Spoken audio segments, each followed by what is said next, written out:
So time check guys, it's 9:42 and just excited ako mag-read sa mga messages no sa akong na-receive no. So naraw na ako na siyang natanawan and narang mga messages which is dagan-dagan pud ni receive ko og 4 messages no. 4 messages. So excited ako. So ang basa na to una is ini isa. Ano siya? Kinsa man ko be. Wala. Kakawalo. Mag-run ko kay nganong dili. Gikapoy na day ko sa akong kurso kay layla kayo di mabangbang. Ang i-lecture kay 1+1 pero pag mag-quiz na kay ang isob is maka-brain damage. Gusto na lang ko maghimog iring. Study like gagawas may pagilaag sa inyo. Dang, bro. Sorry, kinsa ni. Di na, wala ko kabalubay. Pero, I feel you. Like, sometimes when bitaw na ay kwan sa tuwang leksyon, no.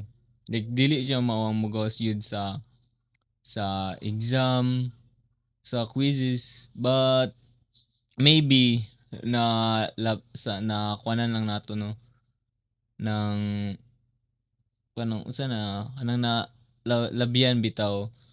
Pero like sa pagtuon dili man limited ang ato ang pagtuon no.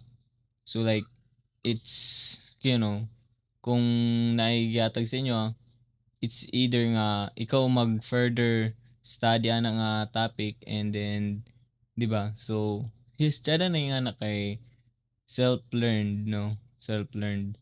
So mo ra to akong kwan. So thank you and okay, kuha na ta sa message number 2. Okay, message number 2 is message. Kiss ko DDJ sa aping sa sirok lagi kayo mo lagi.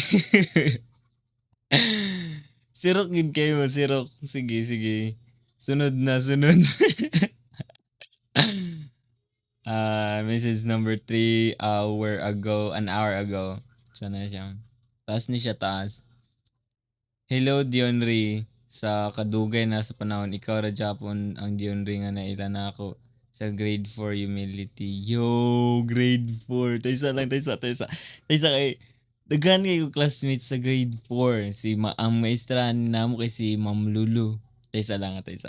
Butan and bright Japon. Yay. Ha, bitaw maka-amaze lang kay sa kadugay na managad gyapon ka sa kwa every time makabantay tas usat-usa na jud ang tinagdanay. I hope di ka magbag-o diyon padayon. Yes! Thank you. Pero di ni na ako matagnaan ba sa kadagan na bitaw nga na-meet na ako. And sa grade 4 pa pud ni so dugay na kayo ni siya. So wala ko'y kuan kanang unsa na. Wala ko'y idea kung kinsa ni but yes and wala maura ta may Yay! Okay, last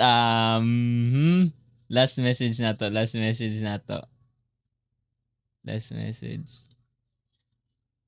Kani. Why did you choose chada na yan. Why did you choose podcasting instead of other types of vlogs? Uy, chada. Well, nagkuan gyud ni kining podcasting na ako no. Nagsugod jud siya sa Roblox gyud, di ba? Like sa katong mga kabalo, ga-content gyud ko Roblox sa una no.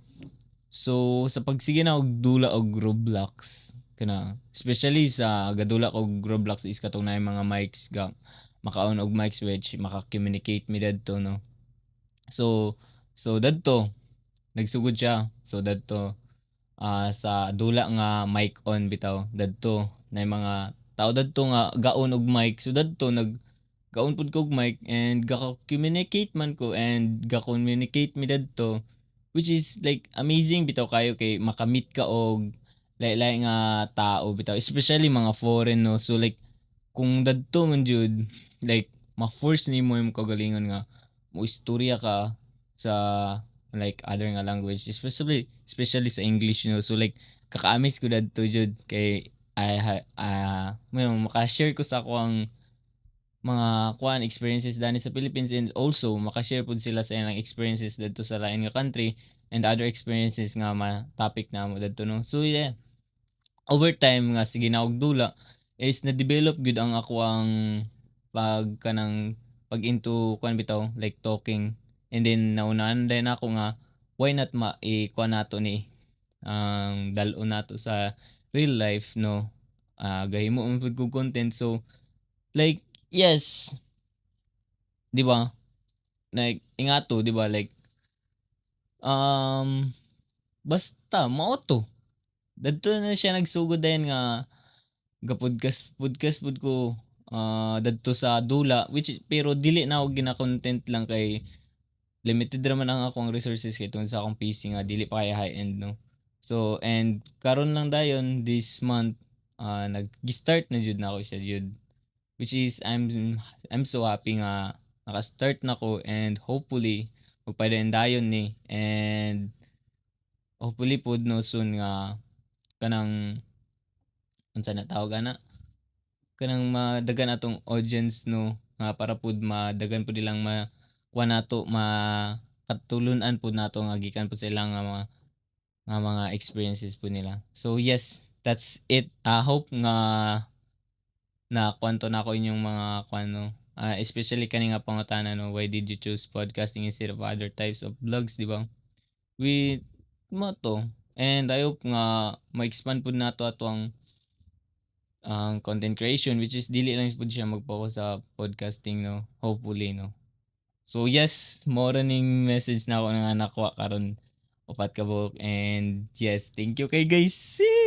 Thank you kayo guys, and hopefully sa next nato nga episode ani no nga kaning sa NGL, and dagan kay para dagan pud ato ang ma-learn and ma-share sa mga audience. So yes, that's it for tonight's podcast, and I'll see you on the next one.